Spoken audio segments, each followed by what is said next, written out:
ಬೆಂಗಳೂರಿನ ರಾಮೇಶ್ವರಂ ಕೆಫೆಯಲ್ಲಿ ಬಾಂಬ್ ಸ್ಫೋಟ ಪ್ರಕರಣ ಇಡೀ ದೇಶಾದ್ಯಂತ ಸದ್ದು ಮಾಡಿತು.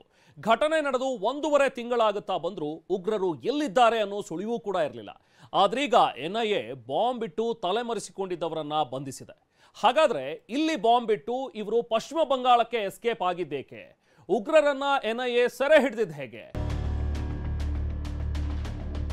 ರಾಮೇಶ್ವರಂ ಕೆಫೆಯಲ್ಲಿ ಬಾಂಬ್ ಇಟ್ಟಿದ್ದ ಉಗ್ರ ಅರೆಸ್ಟ್.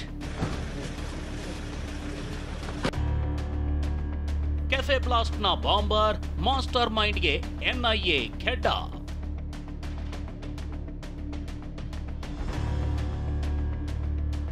ರಾಮೇಶ್ವರಂ ಕೆಫೆ ಟು ಪಶ್ಚಿಮ ಬಂಗಾಳ, ಉಗ್ರರು ಸೆರೆ ಸಿಕ್ಕಿದ್ದೇ ರೋಚಕ.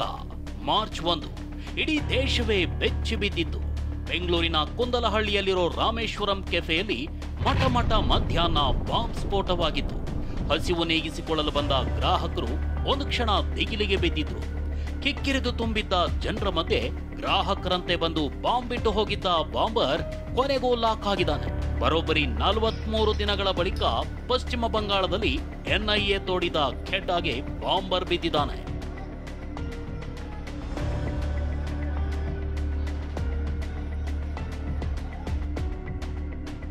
ರವೆ ಇಡ್ಲಿ ತಿಂದು ಬಾಂಬ್ ಬಿಟ್ಟು ಹೋಗಿದ್ದ ಕ್ರಿಮಿ ಮುಸಾವಿರ್. ಇವನೇ ನೋಡಿ, ರಾಮೇಶ್ವರಂ ಕೆಫೆಯಲ್ಲಿ ಬಾಂಬ್ ಬಿಟ್ಟಿದ್ದ ಕ್ರಿಮಿ. ಈತನ ಹೆಸರೇ ಮುಸಾವಿರ್ ಹುಸೇನ್. 10ನೇ ನಂಬರ್ ಕ್ಯಾಪ್ ಧರಿಸಿ ಬೆನ್ನಿಗೆ ಬ್ಯಾಗ್ ಹಾಕೊಂಡು ಬಂದಿದ್ದ ಉಗ್ರ ರವೆ ಇಡ್ಲಿ ತಿಂದು ಬಾಂಬ್ ಬಿಟ್ಟು ಹೋಗಿದ್ದ. ಮುಸಾವಿರ್ಗೆ ಮಾರ್ಗದರ್ಶನ ಕೊಟ್ಟಿದ್ದೆ ಅಬ್ದುಲ್ ಮತೀನ್ ತಾಹಾ.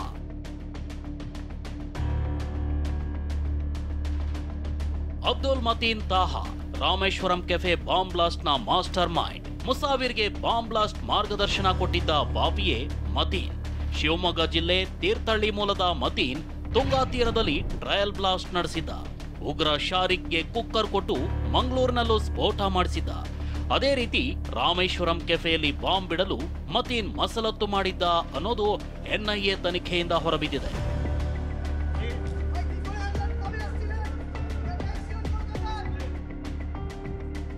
ರಾತ್ರಿ 11 ಗಂಟೆಗೆ ರೇಡ್, ಬೆಳಗ್ಗೆ 5 ಗಂಟೆಗೆ ಉಗ್ರರ ಬಂಧನ. ಮತೀನ್ ನೀಡಿದ ಸೂಚನೆಯಂತೆ ಬಾಂಬ್ ಬಿಟ್ಟು ಎಸ್ಕೇಪ್ ಆಗಿದ್ದ ಬಾಂಬರ್ ಮುಸಾವಿರ್ ಸೀದಾ ಪಶ್ಚಿಮ ಬಂಗಾಳಕ್ಕೆ ಹೋಗಿದ್ದ. ಈತನಿಗಾಗಿ ಎನ್ಐಎ ಅಧಿಕಾರಿಗಳು ಕರ್ನಾಟಕ, ಕೇರಳ, ತೆಲಂಗಾಣ ಸೇರಿದಂತೆ ಹಲವು ರಾಜ್ಯಗಳಲ್ಲಿ ಶೋಧ ನಡೆಸಿದ್ರು. ಇಬ್ಬರು ಉಗ್ರರು ಪಶ್ಚಿಮ ಬಂಗಾಳದಲ್ಲಿದ್ದಾರೆಂಬ ಮಾಹಿತಿ ಗೊತ್ತಾಗ್ತಿದ್ದಂತೆ ಅಲರ್ಟ್ ಆದ ಎನ್ಐಎ ಉಗ್ರರಾದ ಮುಸಾವಿರ್ ಹುಸೇನ್ ಹಾಗೂ ಮತೀನ್ ತಾಹಾನನ್ನ ಲಾಕ್ ಮಾಡಿದೆ. ರಾತ್ರಿ 11 ಗಂಟೆಗೆ ಉಗ್ರರು ಹೋಟೆಲ್ನಲ್ಲಿ ತಂಗಿದ್ದ ಬಗ್ಗೆ ಮಾಹಿತಿ ಸಿಕ್ಕಿದೆ. ನಕಲಿ ಆಧಾರ್ ಕಾರ್ಡ್ ನೀಡಿ ವಾಸವಿದ್ದ ಹೋಟೆಲ್ ಮೇಲೆ ಸ್ಥಳೀಯ ಪೊಲೀಸರು ಮತ್ತು ಎನ್ಐಎ ಅಧಿಕಾರಿಗಳು ದಾಳಿ ನಡೆಸಿದ್ರು. ರಾತ್ರಿ ಇಡೀ ವಿಚಾರಣೆ ನಡೆಸಿ ಬೆಳಗ್ಗೆ 5 ಗಂಟೆಗೆ ಕಂಠಿ ಪೊಲೀಸ್ ಠಾಣೆ ಕರೆತಂದಿದ್ದಾರೆ. ಸದ್ಯ ಇಬ್ಬರು ಉಗ್ರರನ್ನ ಎನ್ಐಎ ವಿಶೇಷ ನ್ಯಾಯಾಲಯಕ್ಕೆ ಹಾಜರುಪಡಿಸಲಾಗಿದೆ. ಎನ್ಐಎ ವಿಶೇಷ ಕೋರ್ಟ್ ಇಬ್ಬರು ಉಗ್ರರನ್ನ 3 ದಿನ ಟ್ರಾನ್ಸಿಟ್ ಕಸ್ಟಡಿಗೆ ನೀಡಿದ್ದು ಬೆಂಗಳೂರಿಗೆ ಕರೆತರಲಾಗ್ತಿದೆ.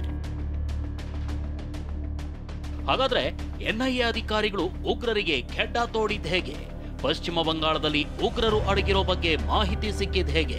ಆ ರಣರೋಚಕ ಮಾಹಿತಿಯನ್ನೇ ತೋರಿಸ್ತೀವಿ ನೋಡಿ. ಮೊದಲಿಗೆ ಕಳಸಾ ಮೂಲದ ಮುಜಾಮಿಲ್ನನ್ನ ಬಂಧಿಸಿದ್ದ ಎನ್ಐಎ ತೀವ್ರ ವಿಚಾರಣೆಗೊಳಪಡಿಸಿತ್ತು. ಯಾಕಂದ್ರೆ ಇದೇ ಮುಜಾಮಿಲ್ ಬಾಂಬರ್ ಮುಸಾವಿರ್ ಮತ್ತು ಮಾಸ್ಟರ್ ಮೈಂಡ್ ಮತೀನ್ ಜೊತೆ ನೇರ ಸಂಪರ್ಕದಲ್ಲಿದ್ದ. ಮತೀನನ್ನ ಮುಜಾಮಿಲ್ 10ಕ್ಕೂ ಹೆಚ್ಚು ಬಾರಿ ಭೇಟಿಯಾಗಿದ್ದ. ಅಲ್ಲದೆ ಮುಸಾವಿರ್ಗೆ ಮೊಬೈಲ್ ಮತ್ತು ಸಿಮ್ ಕಾರ್ಡ್ ನೀಡಿದ್ದ. ಹೀಗಾಗಿ ಮುಜಾಮಿಲ್ಗೆ ಎನ್ಐಎ ಸರಿಯಾಗಿ ಬೆಂಡೆತ್ತಿ ಬಾಂಬರ್ ಬಗ್ಗೆ ಮಹತ್ವದ ಮಾಹಿತಿ ಸಂಗ್ರಹಿಸಿದೆ. ಈ ವೇಳೆ ರಾಮೇಶ್ವರಂ ಕೆಫೆಯ ಸ್ಫೋಟಕ್ಕೆ ಪ್ಲಾನ್ ರೂಪಿಸಿದ್ದೆ ಮತೀನ್ ತಾಹಾ ಅನ್ನೋದು ಗೊತ್ತಾಗಿದೆ. ಸ್ಫೋಟದ ನಂತರ ನಕಲಿ ಐಡಿಗಳನ್ನ ಬಳಸಿ ಇಬ್ಬರು ಉಗ್ರರು ತಲೆ ಮರೆಸಿಕೊಂಡಿದ್ರು. ಮುಜಾಮಿಲ್ ನೀಡಿದ ಸುಳಿವಿನ ಮೇರೆಗೆ ಎನ್ಐಎ ತಂಡ ದಾಳಿ ಮಾಡಿದಾಗ ಮಿಡ್ನಾಪುರದಲ್ಲಿ ಮುಸಾವಿರ್ ಮತ್ತು ಮತೀನ್ ಸಿಕ್ಕಿಬಿದ್ದಿದ್ದಾರೆ.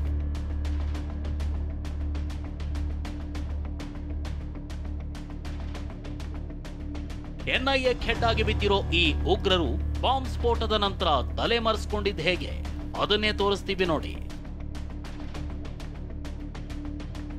ತಮಿಳುನಾಡಿನ ಕಡಲೂರಿನಲ್ಲಿ ಬಾಂಬರ್ ಮುಸಾವಿರ್ ಮತ್ತು ಮತೀನ್ ಬಾಂಬ್ ತಯಾರಿಸಿದ್ರು. ಅದೇ ಬಾಂಬ್ ಎತ್ಕೊಂಡು ಬೆಂಗಳೂರಿನ ಕೆಆರ್ ಪುರಂ ಮೂಲಕ ರಾಮೇಶ್ವರಂ ಕೆಫೆಗೆ ಬಂದಿದ್ದ ಮುಸಾವಿರ್ ಮತೀನ್ ಮಾಡಿದ್ದ ಪ್ಲಾನ್ ಅಂತೆಯೇ ಬಾಂಬ್ ಬಿಟ್ಟು ಹೋಗಿದ್ದ. ಬಾಂಬ್ ಬಿಟ್ಟ ಬಳಿಕ ಉಗ್ರ ಮುಸಾವೀರ್ ಪಶ್ಚಿಮ ಬಂಗಾಳಕ್ಕೆ ಪರಾರಿಯಾಗಿದ್ದ. ಬೆಂಗಳೂರಿನಿಂದ ಬಳ್ಳಾರಿ, ಬಳ್ಳಾರಿಯಿಂದ ಕಲಬುರಗಿ, ಕಲಬುರಗಿಯಿಂದ ಹೈದರಾಬಾದ್ಗೆ ಬಸ್ನಲ್ಲೇ ಪ್ರಯಾಣ ಮಾಡಿದ್ದ. ಈ ಮೊದಲೇ ಪಶ್ಚಿಮ ಬಂಗಾಳದಲ್ಲಿ ನೆಲೆಸಿದ್ದ ಮತೀನ್ ಬಳಿ ಹೋಗಿದ್ದ. ಟೈಮ್ ನೋಡಿಕೊಂಡು ಬಾಂಗ್ಲಾದೇಶಕ್ಕೆ ಹೋಗಲು ಪ್ಲಾನ್ ಮಾಡಿದ್ರು. ಆದ್ರೆ ಪಕ್ಕಾ ಮಾಹಿತಿ ಪಡೆದು ಎನ್ಐಎ ಅಧಿಕಾರಿಗಳು ರೇಡ್ ಮಾಡಿ ಇಬ್ಬರನ್ನು ಬಂಧಿಸಿದ್ದಾರೆ. ಮುಸಾವೀರ್ ಮತ್ತು ಅಬ್ದುಲ್ ಮತೀನ್ ಅನ್ನ ಎನ್ಐಎ ಅಧಿಕಾರಿಗಳು 8 ವರ್ಷದಿಂದ ಹುಡುಕ್ತಾ ಇದ್ರು. ಇಬ್ಬರ ಮೇಲೂ 10 ರಿಂದ 15 ಕೇಸುಗಳಿದ್ದು ಪ್ರತ್ಯೇಕ ಪ್ರಕರಣಗಳಲ್ಲಿ ಬೇಕಾಗಿದ್ರು.